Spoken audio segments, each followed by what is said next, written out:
lorsque tu as décidé, d'accord, et tu as pris conscience que tu as subi des traumatismes, parce que c'est pas tout le monde, d'accord, qui reconnaît en fait, d'accord, qu'elle a des traumatismes ou qui se rend compte en fait, d'accord, qu'elle a des traumatismes. Laisse-moi t'expliquer d'abord les différents types de traumatismes qui existent en fait, ou bien comment en fait savoir, d'accord, qu'on a été traumatisé ou qu'on a encore ces séquelles. Tu sais, c'est très, très, très délicat en fait ce que je suis en train de te dire. Et j'aimerais que si tu as traversé en fait des épreuves, que ça ne soit pas un trigger, mais plutôt que ça soit un awakening moment. C'est-à-dire que ça soit un moment de prise de conscience en fait que tu as vraiment besoin de guérir. S'il y a un moment où que ce soit, d'accord, de mes propos, tu sens un pincement à l'intérieur de toi, d'accord, c'est-à-dire qu'il y a encore cette blessure qui est encore fraîche. Et tu peux arrêter un moment, tu peux m'envoyer un email à brissamaimbo@gmail.com et on va discuter pour aller encore plus loin. D'accord?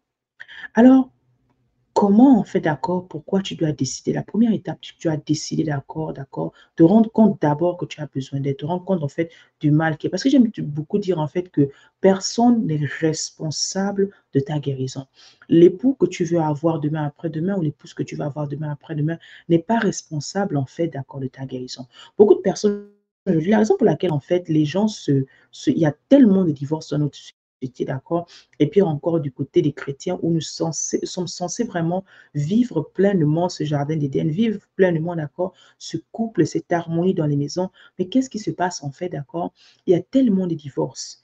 Et d'autres vont dire, ben, c'est parce que j'ai choisi la mauvaise personne, ou bien c'est parce que mes parents m'ont tchangé, ou c'est parce que tellement de raisons en fait. Mais le Saint-Esprit m'a fait comprendre qu'il ne s'agit pas, d'accord, de mauvais mariage. Il n'y a pas de mauvais mariage, il n'y a pas de mauvaise personne.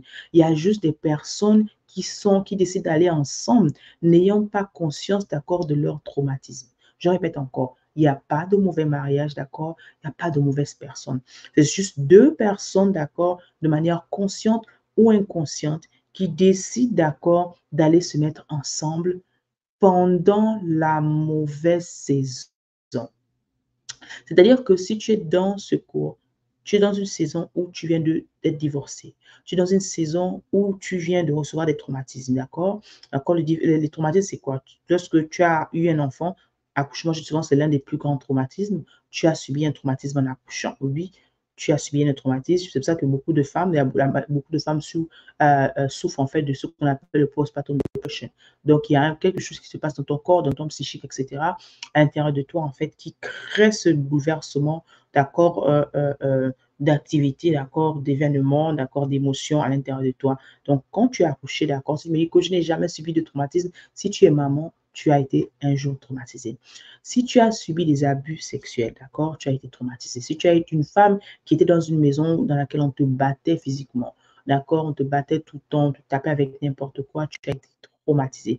Si tu es quelqu'un qui a perdu un être cher, d'accord, la mort d'un être cher, la mort d'un enfant, d'accord, quelqu'un est mort dans ta famille, d'accord, tu as subi un traumatisme.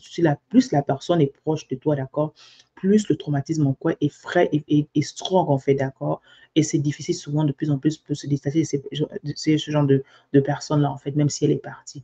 Donc, tous ces différents cas, et bien sûr, lorsque tu as été, d'accord, rejeté du travail, tu as perdu ton travail, tu es traumatisé. Si tu subis un accident de voiture, d'accord, que tu te retrouves dans le trauma, d'accord, dans le coma, tu as été traumatisé. Et bien sûr, il y a ce qu'on appelle, que j'aime beaucoup appeler les blessures invisibles, qui sont les grands tueurs après le cancer, après le tabac, parce que personne n'en parle. Si tu es dans une maison, tu as grandi peut-être dans une famille, d'accord, ou tu es en ce moment dans une relation ou dans une maison, d'accord, dans laquelle la relation avec quelqu'un, où tu es là comme un pot de fleurs, où la personne ne te valorise pas, où la personne tout le temps ouvertement te manque de respect, où la personne te rappelle que tu es moins que rien, peut-être tu t'es marié, tu n'avais pas de diplôme, ou c'est la personne peut-être qui a payé tes études, etc. Tout le temps, la personne te rappelle en fait que tu es moins que rien. Tu vas entendre certains hommes dire, ah, toi, tu dis même quoi, tu parles pourquoi, tu n'as même rien, tais-toi. Tu n'as même pas un niveau CP. Et peut-être tu es quelqu'un qui a peut-être un niveau bac, un niveau doctorat, etc., etc. Et toi, tu es la moins côté gradé, en fait, dans la famille. Donc, beaucoup de femmes, en fait, souffre de ce qu'on appelle en fait, d'accord, les blessures émotionnelles et ce que j'appelle les blessures invisibles en fait. Ça fait des années que tu es là marié, ça fait des mois, d'accord, tu es là, tu encaisses, d'accord, ce manque de respect, tu encaisses, d'accord, cette personne qui te minimise, qui te traite moins que rien en fait. La personne ne te tape pas, d'accord, la personne ne te violente pas physiquement, mais émotionnellement, la personne joue en fait sur ton mind. Les différentes paroles qu'on prononce qui sont négatives, d'accord, font du mal à ton être au lieu de faire du bien en fait. Je ne sais pas si vous vous rappelez en fait l'histoire de ce monsieur en fait japonais qui a utilisé l'expérimentation en fait du riz. Il a pris un riz bien d'accord et un autre riz en fait. À ce riz en fait le riz un des riz tout le temps en fait il y a quelqu'un qui disait des mauvaises paroles. Tu es ceci, tu seras cela, tu ne réussiras jamais, tu vas pourrir etc. Et à l'autre riz en fait on disait tout le temps oh tu vas bien pousser, tu vas bien germer, tu vas bien nourrir les gens en fait. On a remarqué qu'après quelques semaines, le riz sur lequel on prononçait tout le temps des paroles négatives, ce riz a fini par pourrir en fait. Et le riz sur lequel on prononçait des paroles, d'accord, positives, ce riz a germé, ce riz en fait est devenu, comme qui s'est multiplié en fait, a vraiment, d'accord, produit en fait plus de plantes. Si les paroles prononcées à un riz, d'accord, à une matière, à un objet, peuvent avoir tant d'effets, imagine-toi les paroles sur un être humain, sur le conscient, sur le subconscient d'un être humain, en fait. Si tu te retrouves dans ces différents cas, en fait, et que tu te dis que je ne savais pas exactement que j'étais traumatisée, j'espère que tu vas pouvoir le faire, en fait. Il faudra identifier d'abord, d'accord, en ce module, d'accord, que tu as besoin d'aide. Je dis toujours que on ne peut pas t'aider si toi, tu ne te rends pas compte que tu as besoin d'aide. Pour aller, d'accord, si tu prends tes pieds, tu vas chez le médecin ne viendra jamais chez toi, d'accord. C'est vrai qu'à l'époque, il y avait les médecins de maison, etc., mais il faudrait qu'on l'appelle. Le médecin ne peut pas découvrir que tu as une rage dentaire. Le médecin ne peut pas découvrir, en fait, que tu as un bobo. Le médecin ne peut pas découvrir, en fait, d'accord, que ton enfant a le palu. Tu dois prendre cet enfant, l'amener, en fait, à la clinique, l'amener, en fait, à l'hôpital général, etc., en fait. C'est toi qui dois sentir le besoin, d'accord, qui doit éprouver et montrer le besoin que tu as besoin du médecin, en fait. Donc, toi-même, lorsque tu te sens en fait traumatisé, lorsque tu sens que tu es dans ces différentes périodes, saisons, différents aspects dont j'ai parlé du traumatisme, en fait, c'est à toi de lever la main et dire quoi? Je suis dans un danger, en fait. Ma vie est en danger, en fait. Parce que je dis toujours aux gens que tant que vous ne prenez pas à sérieux votre vie, en fait, tant que vous n'allez pas considérer votre vie, en fait, tant que vous n'allez pas vous rendre conscient, prendre conscience que c'est ma vie, d'accord, vous serez toujours en train de tourner en rond, en fait. Et combien de personnes sont comme des escargots, elles tournent en rond, en fait. Ça fait peut-être des années que tu as peut-être subi l'abus ou tu as subi le viol. Tu n'as jamais parlé à quelqu'un. Il faut reconnaître d'abord que tu as un mal-être. Il faut reconnaître que tu te sens mal. Il faut reconnaître que rien ne va dans ta vie, en fait. Il faut reconnaître, en fait, qu'il y a un mal-être qui t'empêche, d'accord, de devenir cette personne-là que tu es censé devenir. Tu es censé être heureuse, tu es censé être équilibré, tu es censé être épanoui, tu es censé jouir pleinement, en fait, d'accord, de la vie que Dieu a réservée sur la terre, en fait. Mais si tu es cette personne-là, parce que qu'est-ce que les traumatismes font en fait? Les traumatismes te transforment, te déforment en fait, d'accord? Ça te déforme du point de vue, d'accord, psychologique, ta manière de penser, ta manière d'agir, du point de vue comportemental, à cause des résultats en fait des traumatismes en fait, d'accord? Tu as quelqu'un qui est devenu plus ou moins réfractaire aux relations en fait. D'accord? Tu as quelqu'un qui repousse des personnes qui viennent vers elle parce que peut-être elle a été abusée, quelqu'un qui a perdu confiance en elle, quelqu'un qui craint de plus en plus les personnes qui sont autour d'elle, quelqu'un qui manque de confiance en elle-même, quelqu'un en fait d'accord qui plus ou moins se recroqueville en fait dans sa coquille en fait. Quelqu'un qui ne s'aime pas, tu as perdu l'amour de toi-même en fait. C'est toutes les personnes qui ont été abusées à un moment en fait. Vous avez du mal à vous aimer, vous avez du mal à vous accepter, vous avez du mal à vous regarder dans le miroir et vous trouver belle, jolie en fait. Même si tout le monde vous trouve belle et jolie, même si tout le monde vous admire, vous avez ce mal-là. Pourquoi? Parce qu'à l'intérieur de vous, il y a un mal-être. Donc, il faut reconnaître que tout va mal. Il faut reconnaître que ça ne va pas. Il faut reconnaître que, d'accord, et taper dire couche pas, enough, it's enough, j'ai besoin d'aide. La première étape, d'accord, vers la guérison, c'est de vraiment se rendre compte, prendre conscience qu'on va mal, prendre conscience que là, on a besoin d'aide.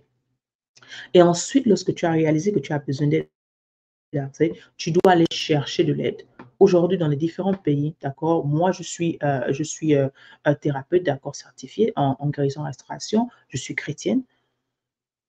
Ma base, d'accord, de mes différents cours et mes différents enseignements, d'accord, c'est la parole de Dieu. Mais qu'à cela ne tienne, dans la majorité des pays du monde, tu as les psychologues, tu as les sociologues, tu as les neurologues, tu as les thérapeutes, d'accord, tu as toute une panoplie de personnes certifiées, qualifiées, d'accord, qui peuvent t'aider en fait. Une fois que tu as identifié que tu as besoin de l'aide, il faudrait que tu ailles chercher de l'aide. Il faudrait que tu ailles, tu te lèves et tu fasses. De la même manière, tu cherches le boulot, de la même manière, d'accord, tu cherches, je sais pas, les derniers produits de beauté en tant que femme, etc. Même que tu prends le temps de chercher la tenue que tu veux porter à une différente cérémonie parce que ça te fera du bien paraître pour ton extérieur. Mais j'aimerais que tu puisses aller à l'intérieur de toi, que ton intérieur puisse être beau, que ton intérieur puisse être assaini en fait. Pour cela, tu dois vraiment travailler là-dessus, tu dois vraiment investir dans ton intérieur. Donc, tu dois aller chercher de l'aide. Tu dois chercher des personnes qui sont dûment qualifiées. Et je te dirais que si tu es une personne spirituelle, si tu es une personne chrétienne, fais tout pour chercher des personnes, d'accord, des coachs chrétiens, d'accord, des thérapeutes chrétiens, d'accord, des counselors chrétiens, d'accord, des psychologues chrétiens, en fait, qui puissent t'aider, qui puissent, d'accord, avoir pour base, d'accord, la parole. Donc, lorsqu'ils vont te donner des conseils, en fait, ce sont des personnes qui soient ce sont des personnes qui soient du Saint-Esprit, ce sont des personnes qui soient qualifiées dans leur domaine, d'accord? Et il y a un langage que ces personnes-là vont pouvoir t'expliquer que d'autres personnes, d'accord, qui n'ont pas pour base, en fait, justement, le Saint-Esprit, ne te parleront pas du Saint-Esprit, ne te parleront pas, d'accord, de certaines choses, en fait, que d'autres personnes vont juste te parler de la théorie et la théorie, en fait. Parce qu'il y a la connaissance, il y a la connaissance plus, d'accord, la sagesse de Dieu, il y a la connaissance, en fait, plus l'onction, il y a la connaissance, l'onction, l'expérience, d'accord, et bien sûr la thérapie qui fait un tout. Donc, chaque personne est différente, en fait. Ma manière d'enseigner, ma manière de te donner les thérapies, ma manière, en fait, de te coacher est totalement différente d'une autre personne. Chacun de nous a sa méthode, d'accord, mais le plus important, c'est de trouver, c'est de rencontrer quelqu'un avec qui tu peux t'identifier, mais quelqu'un, d'accord, qui puisse t'écouter. Je te dirais pas, par contre, d'aller juste parce que tu vois sur la toile, parce qu'il y a maintenant toute une panoplie de gauche, toute une panoplie, juste parce que tu vois quelqu'un à se mettre en public, l'erreur à ne pas commettre, et de commencer à raconter ta vie, recommencer à raconter ce qui s'est passé dans ta vie, etc. Toute ta vie, en fait, sur l'Internet. Ne le fais pas. En anglais, on dit don't put your problem on Facebook, face them. C'est-à-dire que ne mets pas tes problèmes sur Facebook, d'accord, il faut en faire face. Mais je te dirais, en fait, au lieu de dire juste je fais face de mes problèmes, d'accord, il faudrait que tu puisses, d'accord, prendre la décision d'aller rencontrer quelqu'un. C'est-à-dire qu'un service, d'accord, dans un service, d'accord, une personne dans son cabinet, une personne même à distance, d'accord, peu importe l'endroit où tu te trouves dans le monde, je peux te coacher. Je suis aux États-Unis, bah, c'est là où je suis basée aux États-Unis, mon entreprise est enregistrée aux États-Unis, d'accord, mais je peux te coacher, d'accord, quel que soit l'endroit du monde, là où tu te trouves. Si tu as besoin de cela, on peut prendre un rendez-vous et aller en profondeur. Donc, aujourd'hui, plus que jamais, tu as des personnes qui sont disposées comme moi, qui peuvent t'aider en fait. Mais il est très important, comme je disais en fait, que l'étape numéro 1, de reconnaître que tu as besoin d'aide. Et ensuite, aller chercher cette aide. OK? Alors, on se retrouve dans le prochain module.